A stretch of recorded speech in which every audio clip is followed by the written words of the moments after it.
Something deep under the Giza plateau has shaken the ground, literally and figuratively. In March of 2025, a controversial new study claimed the discovery of a massive underground complex stretching over 6,500 feet beneath the pyramids, 10 times larger than the pyramids themselves. Using pulse radar, researchers say they found 8 vertical shafts plunging 2,100 feet and mysterious voids at 4,000 feet below the surface. Critics call it impossible. Experts say it's science fiction, but a forgotten cave system first explored in 2008 and linked to ancient Egyptian beliefs about the underworld has suddenly become central to the mystery. Could the Tomb of the Birds be the real key to Egypt's oldest secret? So, if you've heard whispers about an ancient city hidden beneath Giza's pyramids, yeah, that story with all the radar scans and secret chambers, we're going all in. But to understand this mess of a controversy and underground mystery, we need to rewind the tape.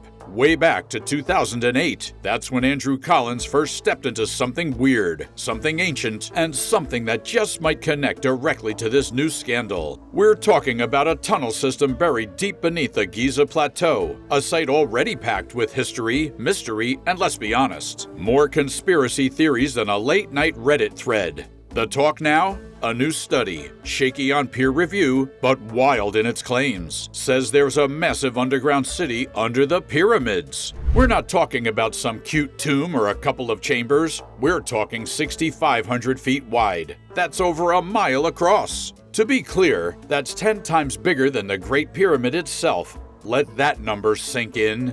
Now, how did they supposedly find all this? Pulse radar tech. Think sonar, but for land. It's like echolocation for archaeologists, shooting signals into the earth to bounce back data.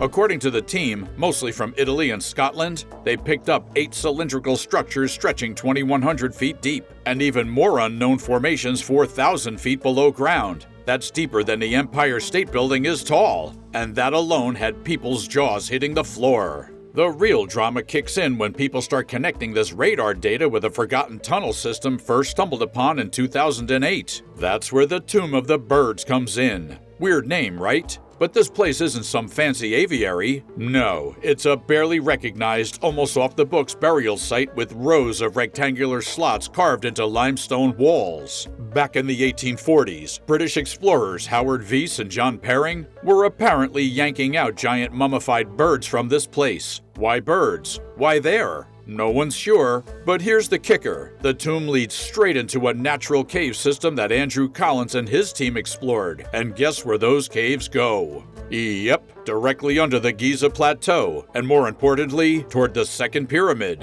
Let me explain this because this isn't just a dusty tunnel we're talking about. This cave has been scanned since 2007 by the German satellite Terra SAR-X, and it shows a sprawling network of voids and natural passages continuing all the way beneath the central pyramid. This is not some cracked wall or random pit. We're talking large chambers, consistent voids, passages that aren't just natural formations. They look like they were used, maybe even shaped, by human hands. And here's where it all starts snowballing. Because now, in 2025, these new radar scans are picking up similar shapes. 8 vertical shafts, tubes, voids, and they're right where the original 2008 cave system was found.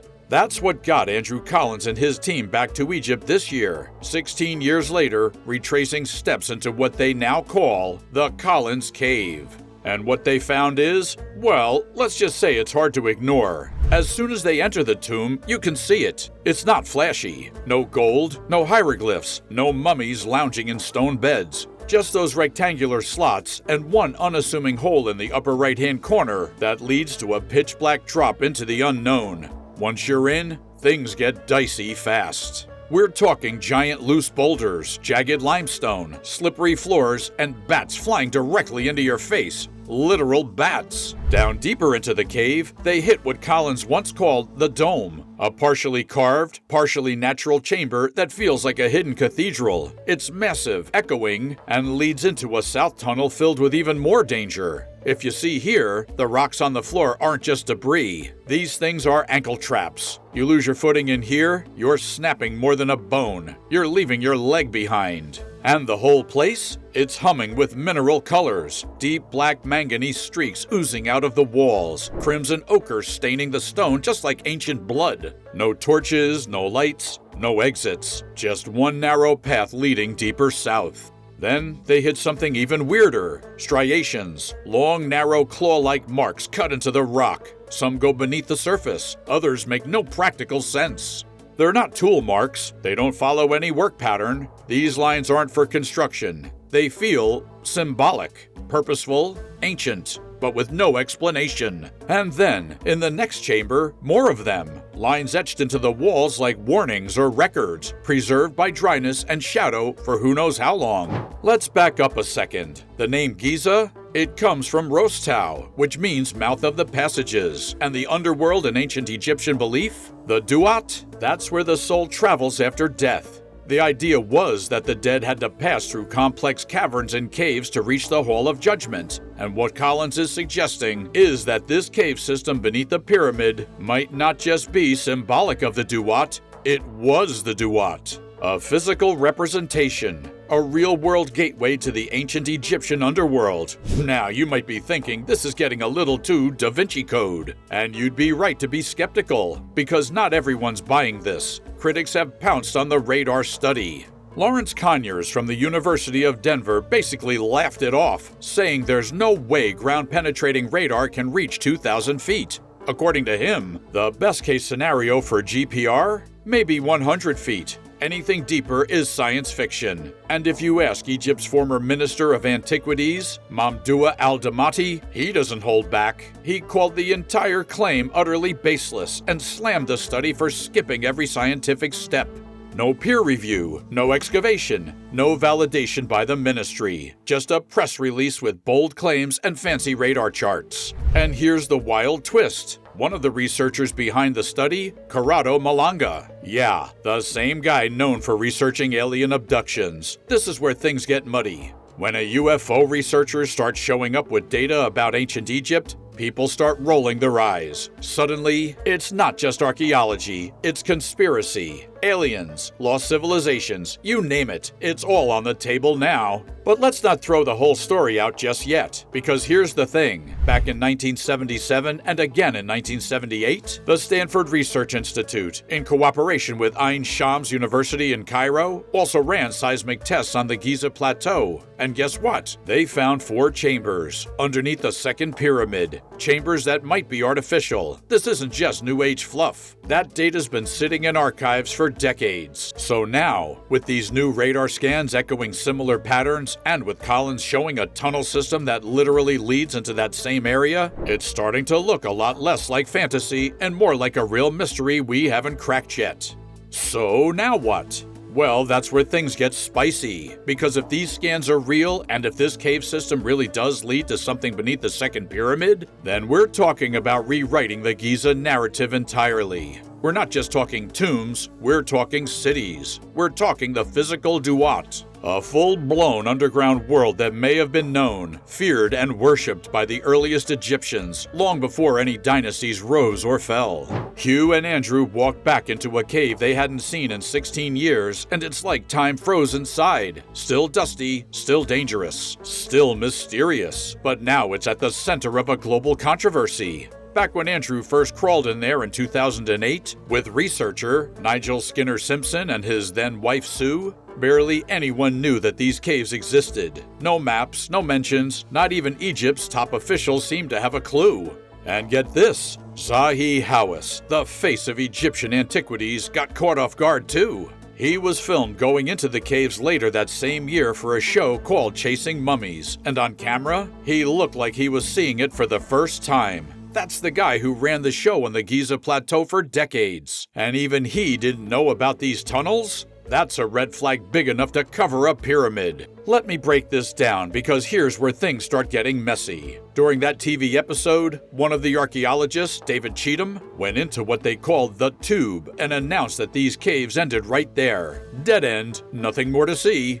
Except, we now know that wasn't true. That statement was fed to him. He was told to say it. Because in reality, scans from 2007, long before that episode aired, already showed the cave shadows stretching from the Tomb of the Birds all the way to the northwest corner of the second pyramid. So, the big question, why cover it up? Well, here's a theory. The second pyramid, the one built for Khafre, wasn't just a tomb in the eyes of the ancients. It was linked to Hermes Trismegistus, also known as Thoth in Egyptian lore. Hermes was the keeper of knowledge, the guide of souls, and according to legend, the guardian of the secrets of creation. Some stories say his body was buried beneath this very pyramid with the original emerald tablet resting on his chest. Yeah, the same tablet people say holds the keys to alchemy and the mysteries of the universe. Now before your eyes roll out of your head, hold on, because these myths have been passed down for thousands of years. Locals have whispered about this stuff forever. There's even a legend about a giant snake called El Hanish that guards the secret chamber deep in the caves. The story says anyone who tries to reach that chamber will be blinded, unless they're the chosen one. That person will only lose one eye. But if you see here, we're not dealing with fairy tales. We're dealing with radar scans, mineral striations, old legends lining up with modern technology, and stories that suddenly start making sense. And there's more. Some say this secret chamber is actually the Hall of Records, a place American psychic Edgar Cayce said would be discovered near the Sphinx. He claimed it held ancient texts, maybe even the originals of the pyramid texts, spells etched in stone to guide pharaohs into the afterlife. Cayce said the entrance would be close to the Sphinx. Turns out there are tombs inside the Sphinx enclosure, with tunnels pointing right toward the second pyramid. And now all eyes are back on that middle pyramid, the one that always seemed like the quiet middle child between its taller and smaller siblings. But under it, that's where the real noise is coming from. Here's where it gets really weird. If the data is accurate, and that's still a big if, then these structures under Giza weren't built by the dynastic Egyptians. They're older, way older, possibly dating back to the end of the Ice Age, around 10,000 BC. That would make them more ancient than the pyramids themselves, more ancient than written language, more ancient than any known civilization on Earth. So, who built them? Well, Andrew Collins has a theory. He thinks these underground systems were created, or maybe just used, by what he calls Egypt's elder culture, a lost group that may have existed thousands of years before dynastic Egypt even got rolling. And there might be a link between them and Göbekli Tepe in southeastern Turkey. That's the site with the world's oldest known megalithic structures, dating back 12,000 years. Sounds crazy, right? But now, archaeologists are looking at a place in Egypt called Helwan, just south of Cairo. There was a settlement there 20,000 years ago, and it has ties to Göbekli Tepe. Coincidence or ancient connection? So let's piece this together. We've got a radar scan showing giant underground structures that shouldn't be possible. A cave system accidentally rediscovered in 2008 that leads straight toward the pyramid linked to Hermes. Legends about forbidden knowledge, giant snakes, and secret chambers passed down by locals for generations. Data linking ancient Egypt to even older sites in Turkey. And an entire archaeological establishment trying to play catch-up to something they once dismissed. This story's not over. Far from it. New scans are being analyzed. More people are paying attention. And let's be real. If the entrance to the Lost Hall of Records is sitting behind a limestone wall inside the Tomb of the Birds, you better believe someone's going to go through it. And if you're into this kind of deep dive content, don't vanish into the underworld. Hit that like button, drop a comment below, and what do you think is hiding beneath the second pyramid? And if you haven't already, please subscribe and turn on those notifications, because there's a lot more coming on this, and you won't want to miss it.